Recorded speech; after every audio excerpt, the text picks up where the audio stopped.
Hello and welcome to my kitchen. My name is Denise and today I'm kicking off my giant cookie series. What is a giant cookie, you may ask? Well, to me, in order for it to qualify as a giant cookie, I need to either have to have both hands to hold it, or it needs to be so big that I need to have a plate to hold it, or maybe even both. It also either needs to be super thick and chewy or thin and crunchy. There is no in between for me. I prefer a thick, rich cookie most of the time, but there are days when nothing can take the place of a light, crispy, airy jolt of sugar. So today I've decided to start with the classic chocolate chip cookie, made into a giant size, just for us to share. Stay tuned to the end of this video, where I'll outline some of the other varieties that I'll be including in this series. I've dragged out my KitchenAid stand mixer, so let's get it dirty together, shall we? Come bake with me. The first thing to do is cream together the butter, shortening, and sugars until they're light and fluffy. I'm using a combination of granulated, light brown, and dark brown sugar in this mixture. Since I don't have dark brown sugar, I add a small amount of molasses to achieve a stronger depth of flavor that would normally come from dark brown sugar, but it will mix up just fine. I'm using the paddle attachment to my stand mixer, and I'm letting this cream for 2 to 3 minutes until the mixture is light and fluffy. I'm using cold butter instead of room temperature, so you'll notice there will be small bits of butter in the mixture when it's finished creaming together. This creates a nice indulgent texture in the cookie after it's baked. I scrape down the sides of the bowl during the mixing process as necessary to ensure all the ingredients are evenly mixed. Without doing this, you could have some ingredients that are mixed more than others. I scrape down the mixer one final time and I add the egg, and then I mix that on medium, and then I push it on up to high. Once the egg is fully incorporated, then I add in the vanilla.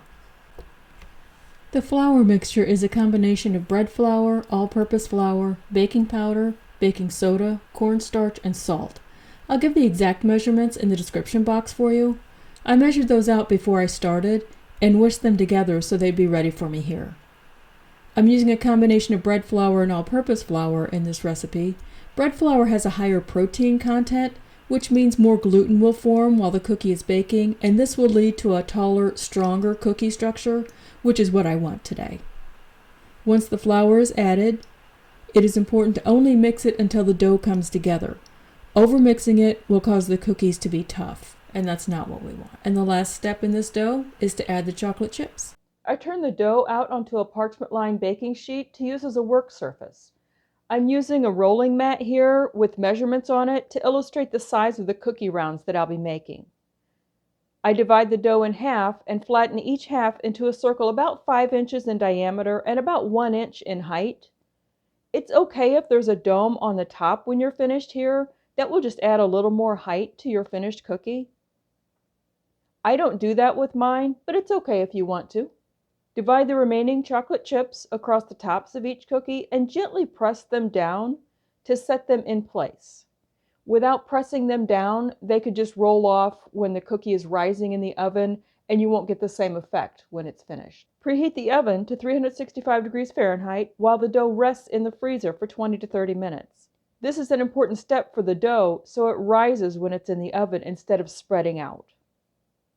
Once the dough is chilled, bake one cookie at a time for 21 to 25 minutes or until the edges are golden brown.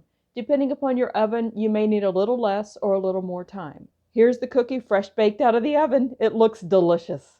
I can't wait to eat it, but it's important to let it rest for at least 15 minutes when it comes right out of the oven prior to moving it so it doesn't break apart. Look at the size of this cookie. It's almost as big as my head. It reminds me of the giant peanut butter cup I made recently. I'll include a link to that video up above so you can find it easily. That recipe only had 4 ingredients, so if you like peanut butter cups, you'll want to try that one for sure. Let's cut this one open to see what's inside. Doesn't that look amazing? Look at how thick it is. The bottom is brown perfectly. That's from using those silicone mats. I also use parchment paper. I have it all over my hands. I'm like a child sometimes. the right balance of sugar. Oh, it has a nice little pop of salt. I'll include all the ingredients in the description box below for you. You can taste it on my lips. If I had chocolate all over my face, folks, please excuse me. I just love cookies. And I have my glass of milk ready to go as soon as I'm off camera. I'll be eating a bunch of this. And I'll need to share this with my neighbors. So if you're one of my neighbors or one of my friends, you'll get some of this. And you'll enjoy some of these others in the series as well.